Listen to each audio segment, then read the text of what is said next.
right, we're here today in Fort Lauderdale with Paul from Madrid. Paul? Hi, so my name's Paul Andras. I'm a tattooer that currently lives and works in Madrid in a shop called Face to Face. And currently I'm in Fort Lauderdale because I like to do guest spots and travel and tattoo in different places. When I got into the art world, I studied fine arts in Orlando, Florida, and I had no intentions to be a tattoo artist. I wanted to paint. I just wanted to draw. I love the art in general. That's what I wanted to learn. And I was, after graduating college and doing the whole art experience, doing exhibits and paintings and stuff like that, it was. I found that it was a very difficult industry to kind of get in, and I was noticing that I had some friends that were in the tattoo business that were doing really well, and that's kind of when that first seed was planted in me, because I was working as a line cook, as a waiter, as a server, Not for an artist. and trying to The paint. true artist can never. Trying to those paint kinds of at the jobs. same time, and it was just like, it was a disaster. Hmm. And I noticed that my friends would just tattoo, and that was their job. And I was like, yo, I think I want to get into this tattoo business. And it was, the whole learning process was extremely, that was extremely long. Because I thought that since I knew how to paint and draw, I was going to immediately be really good at tattooing. It almost goes against you a little And in the beginning. it was a right? disaster. My first tattoo was completely terrible, and the one after that also. So then I realized, well, I need someone to help me, and I started. This was in South Beach in Miami when I first started, doing some of my first tattoos out there on Washington. Like a couple of like little shops, and mainly just tattooing. Were you apprenticing or just kind of getting in where you could? Basically, your art in background. Miami, when I started, I was tattooing like out of my apartment, and I Okay, was right. like asking my buddies to kind of help me guide Right, me, and, okay. I did have What we don't recommend people do. Exactly, yeah. The opposite of what we right. tell And people. today, I would say no, don't Yes, do that. right. Find a shop. Right. I can tell you the right way to do it because I did it the wrong way, and it was Right. really, really long. Yeah. And I do have to say that a lot of that was the ego. You know what I mean? Right. Like I thought of myself as something that I wasn't. Mm-hmm. It And, gets in your way. and in the end, that As you know. made the process so much longer. To where sometimes I kind of get mad because I see someone that's been tattooing for 2 years and they're doing amazing, but it's because they did it the right way. I took the long route, and it's technically that was my fault. Right. So actually, my Now you can apprenticeship. help others learn Yeah. from your mistakes, From- as I am doing now as well. That's actually the best thing. Yeah. Is showing other people Don't do what I to did. not do the same mistakes you did. But my actual tattoo apprenticeship kind of happened more in Spain, because my mother's Spanish, my dad's American, and I have dual citizenship. So I spend I've lived in both countries. Like humble and kind is extremely important to succeed in the tattoo industry, because when you're humble, you can realize that there is space for you to grow. Mm-hmm.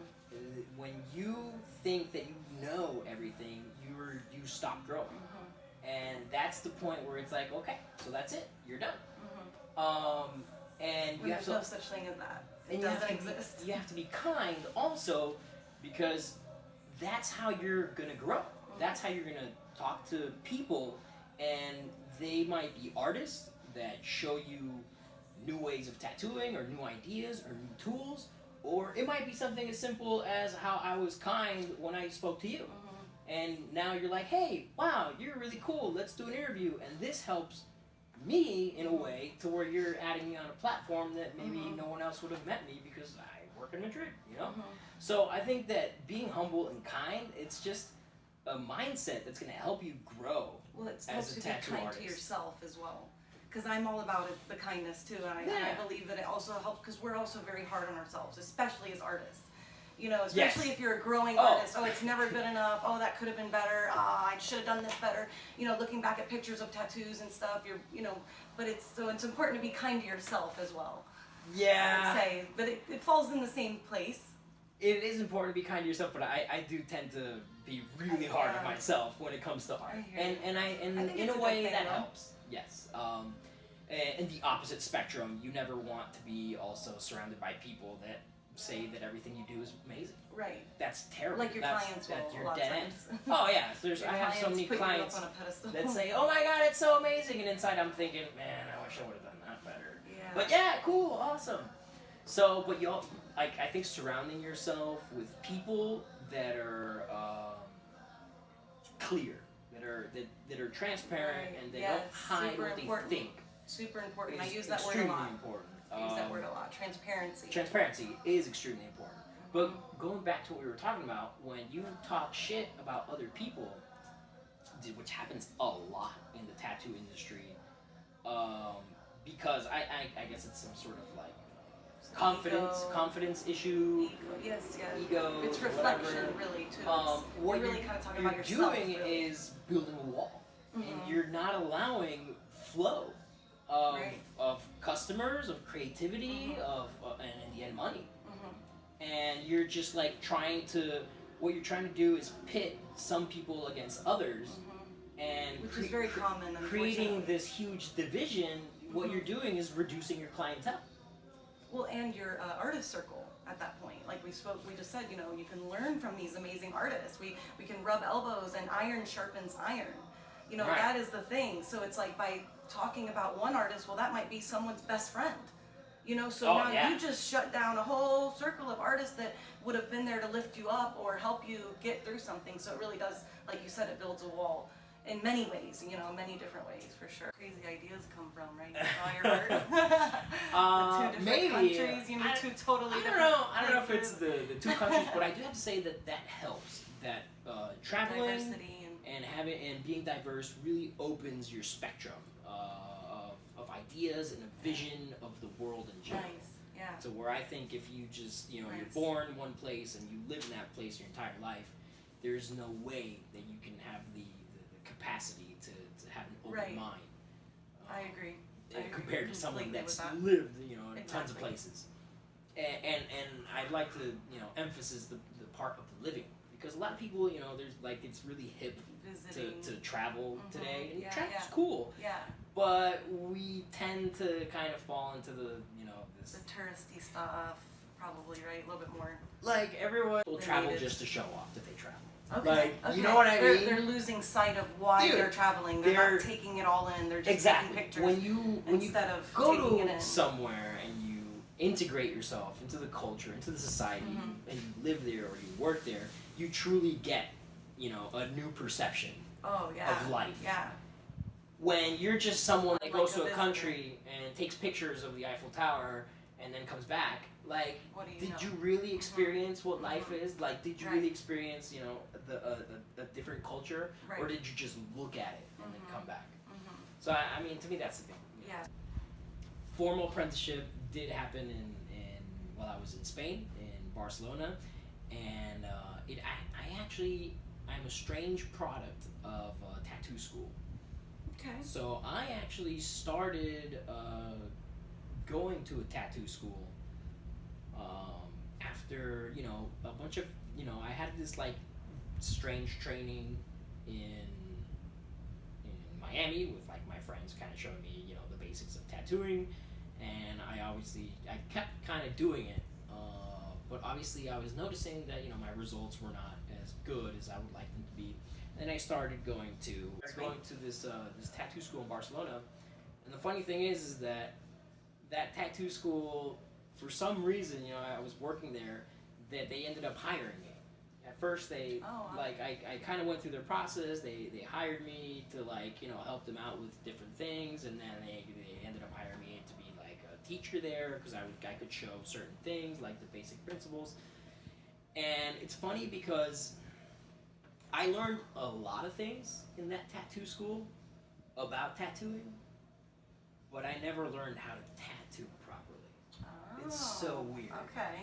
Like, I learned. I mean, Okay. and I learned about a lot about the tattoo industry. I learned a lot about the artist, and I learned a lot about just different aspects and artistic points of view of and ethics behind tattooing. Okay. But And would you say they're the same as our ethics over here? With like, we have simple rules like you don't tattoo other people's tattoo if they're around and they could do it themselves, kind of thing. We have like those kind of unspoken rules of the ethics you behind don't tattooing take other people's art. are extremely things like similar and Similar. and Okay. Europe as in the United States. Okay. And sometimes I think they're even more like A little bit more strict. strict about certain things. Okay. Like Good to know for the audience, But for sure.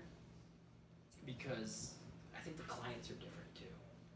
The client Okay. I notice a huge difference. Like Could the you client. say which in one or two ways? So the client in the United States, I noticed that they're a more impulsive Oh, yeah.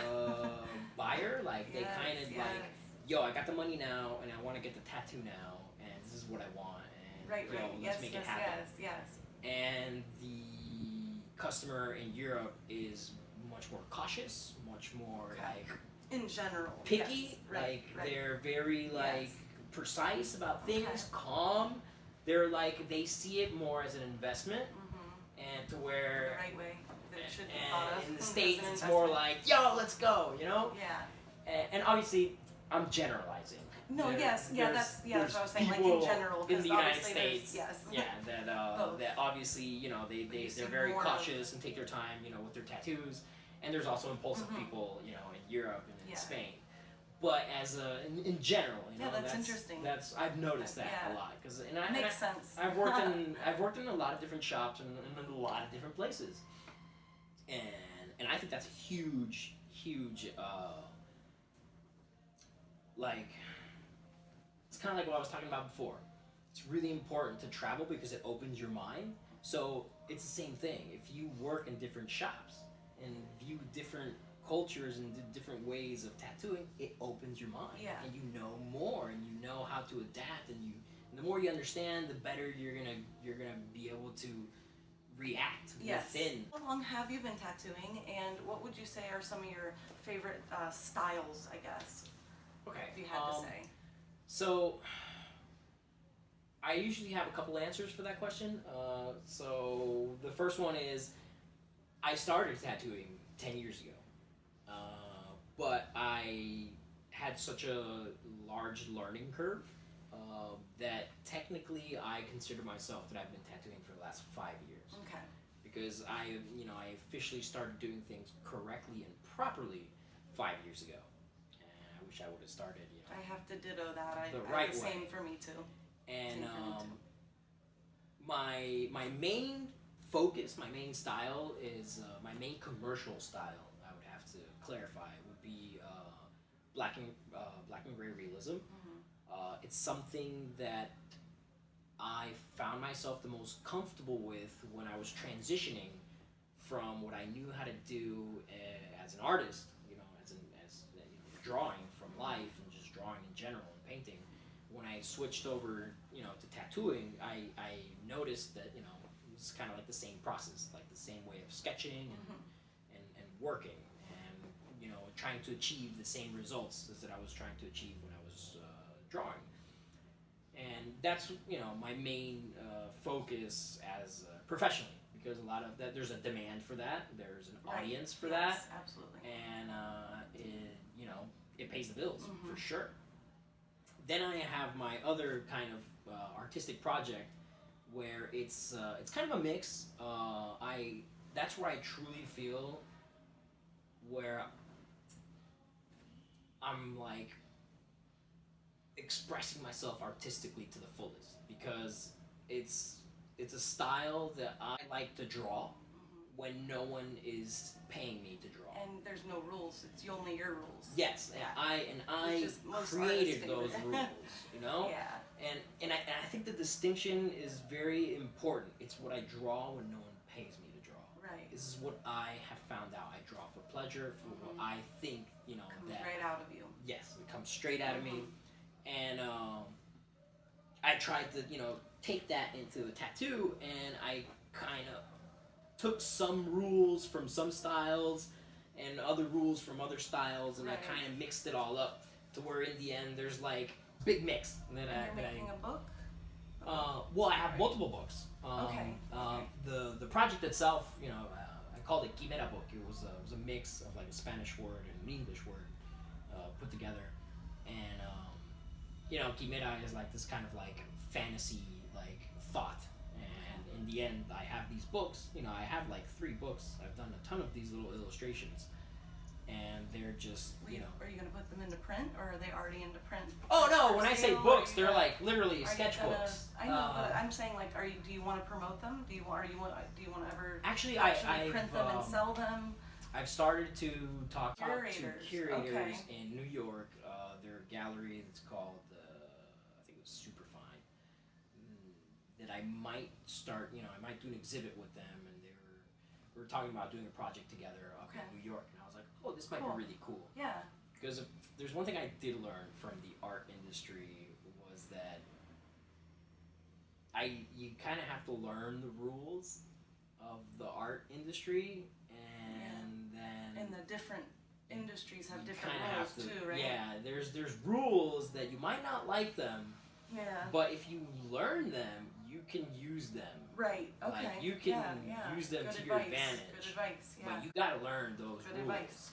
When I was writing things down, I was like, actually, that was one of the questions of like. Nice. That was a good one. One of the mistakes that most people that are starting commit, and to me is that they try to reinvent the wheel without knowing how to build one. I say that all the time. Perfect the wheel that you have first. Yes, learn how to make a wheel and then make a different one. Or reinvent it afterwards. Invent something else if you're trying to. The wheel already exists. You know what I'm saying? Like learn how to build things. Right. or with most people is they want to learn new things, instead of perfecting what you already know. You know what I mean? Like, stop trying to learn all these new things when you don't even do what you do perfect yet. Perfect what you know first. Like, master, or you can't manage what you don't master. You can't master what you don't manage. A lot of people focus on their style more than on their craft. Or like the quality. The craft of the lines. is where quality comes in. But more people that are new, they just want to like focus on the style. They're like, oh, I want to be this style. And you'll see it lacking sometimes, like lagging in their shading and a lot of times it's they're just copying. Just seeing things that they like, and they're like, oh, I'm gonna mimic this. This is my style, and they're not really focusing on their craft. Right. That's the fundamental. So we were talking about before, someone can't tattoo a name or something fundamentally wrong. Yeah, right. Synergy. A synergy is when one or multiple corporations work together, and this starts in the shop. Every tattoo shop is a synergy because every artist is their own company. Right. So I am Andras Tattoo. I am a company. Right. I'm a person, but I produce a product, and I consider myself as a company. But I work in an establishment with other companies that are other tattoo artists under the roof of another company that is the tattoo shop. So that is the first step of the synergy that is extremely important. There has to be an immense cooperation between the artists that are working together and with the management. One of the biggest mistakes that I've seen in the tattoo industry is people working at a shop like they were working at a McDonald's. Oh. Like looking at their manager as like a boss. Yeah. And vice versa. The boss acting like they're a manager at McDonald's. Yeah. This is not how a tattoo industry works. No. This is a small business. And you, the tattoo artist, are producing the product represented by this business. Right. So, and at the end of the day, as an artist, you can leave and that shop is still there and has to deal with whatever you left behind. That's true. Right? So it does goes both ways. It does go both ways. And even like with what you said, I don't even like the artists that work with us. I always say with us, not for us. to even call me the boss or I like them to treat me as an equal. I want you to respect me, obviously, when I ask you to do certain things or ask of certain things of you. Yeah. But I don't even like for them to even look at me like a boss or a manager, because I work with you. We're a team, you know. That's the synergy that in my shop, anyways, that we do try to practice. Teamwork. So I totally is get massive. that. And it happens on multiple levels. The first one is comfort. Like, you spend more time at your work than you do in your house. So you need to be able to be with these people, because they're like your new family. Right. This is your new family. And you know, they might come and they might go, but you need to learn the basic, principles of coexistence with coworkers, you know? And not just that, if you guys can get along and work like in different styles, you can learn from each other. Because to me, like the bottom line in life, the thing that you have is learning. Like, that's it. And we need other people. Grow. You know. When you have multiple artists working together in a shop and you grow, you guys can share information, share material, share experiences. What happens is that you both grow. Right. And one always need in a shop some like heavy hitters, like some tattoo artists that are, tons of experience, they're like really honed in on their craft, they're really amazing. So they can kind of pass on the torch to newer tattoo artists and show them. Yes. But the other way also works. New artists that come from, with a fresh mind can show you little things to those other artists that have forgotten to look. That's why I still take on apprentices. People give me so much shit. Like, yes, I understand why people have a problem with taking in apprentices when they're just using them for free labor. That is where the problem is. But when you are a mentor, we need those fresh minds in this industry. Kind of with what you're saying, we need that. My one apprentice has just graduated to tattoo artist. I'm so proud of her. She's phenomenal. We actually met her at the convention, Rivers. And then we just brought another new guy in who's a phenomenal artist, catching on very quickly. But even just seeing those different levels,